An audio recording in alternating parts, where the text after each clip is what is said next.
Music copyright in the United States is handled almost identically to the way that oil is drilled. Let me explain. In music copyright, there are two sides of a song. There is the idea of the song, the composition, and there is the recording of the song, the master. Different people have access to different percentages of those two different sides.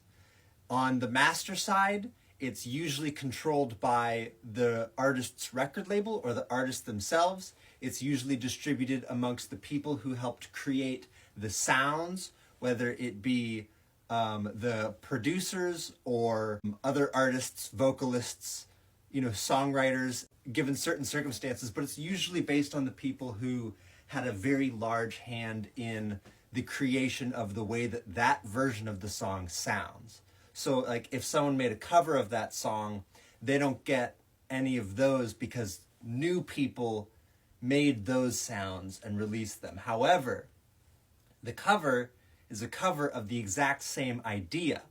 And in that capacity, the people who had ownership of the composition remain the same. Now, let's bring this composition down here. The composition has two parts, writers and publishers. Publishers are usually companies, and writers are the people who actually came up with the ideas. Being a writer on a song is immutable. If you come up with an idea for a song, that is your copyright material. You have legal right to that unless you've previously signed that away.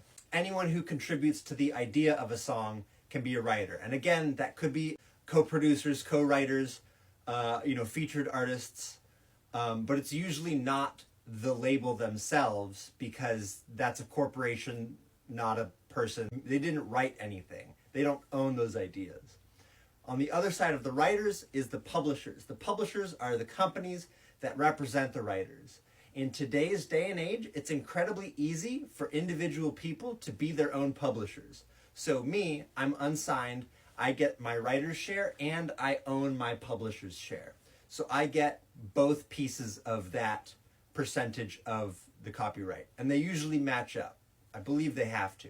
People who are signed to publishing labels, the publisher collects that money and they usually take 100% of that. Or if they're in some kind of co-publishing deal, they will take a percentage of the publishing. So the writer will get 100% of their writer's aspect, and then 50% or a certain percent of the publishing as well. And then their publisher will get the remaining percentage. Now, oil. I have to slow down for this one because I don't work in the oil industry. These are not oil rigs behind me. Oil is a commodity that needs to be drilled from the ground. There are people who are responsible for drilling the oil. There are people who are responsible for finding the oil.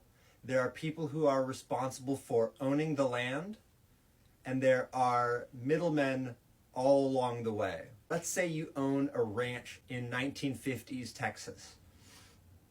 And it's just a huge fucking fuck of land. You own the land.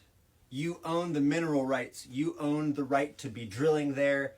You control what happens on that land.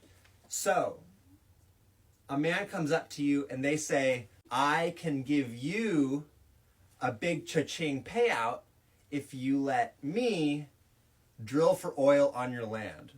The landowner says, sure. They take the payout. They may even get a percentage of the profits from the oil, but they get paid for the land and for access to the land. That person who finds the oil usually isn't directly the one who's drilling for it themselves. They work with a company who then comes in and drills the oil, and they get a finder's fee or a finder's percentage, and the company that drills the oil makes the money off of the oil that is actually in the ground. So the person who owns the land gets paid for all of the potential oil. You could say the ideas or the composition of oil in their land. But the oil company who comes along and drills, they get paid for the actual oil itself. You could say it's the master recording of sorts of the actual version of the oil that people use and want, that gets drilled there. In the same way, that composition, that landowner could allow other people to come and drill on their land in other places, or, end their contract with the first people and let new people come in and drill for oil in that place and have the same deal while they own the same land, and they get a payout from each of those people, potentially, again, in percentages of profit from the oil. And the person gets their finder's fee. This middleman gets sort of a publisher's fee, if you will, by getting the landowners into contact with the oil makers. The company makes their profit. Why the fuck is music payment organized in the exact same way that we drill for oil out of the ground? I'm not sure if you're aware, but music does not exist in the physical space. We have a limited amount of oil in the ground. How did we get here? What the fuck is wrong with America's copyright system where this is where we've ended up? If you have any ideas, leave it in the comments down below. If you want to know more about music publishing and your rights, join the Discord in my bio. There's a bunch of people there. We'd all love to have you. Let's make some music.